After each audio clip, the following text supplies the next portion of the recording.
All right, this is a perfect time to start a new playlist. This is going to be about vintage welders. If you're into welders, especially older ones, stay tuned. I've been getting a lot of these, and I think at a bare minimum, I'm just gonna document what they look like when I get them.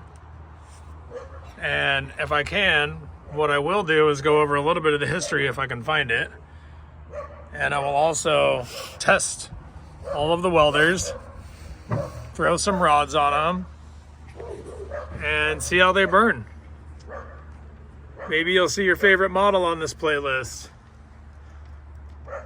So I'll get it out of here and we'll take the next step. But as for right now, that's the beginning of the playlist, and we got this old Dayton model 3Z50. 3Z350. All right, it comes with a cool little cart, and stay tuned. Looks like the last rod this guy burned was a 6013.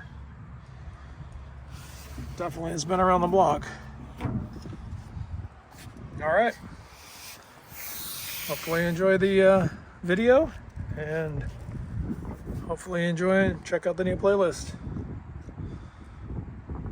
See you on the next video.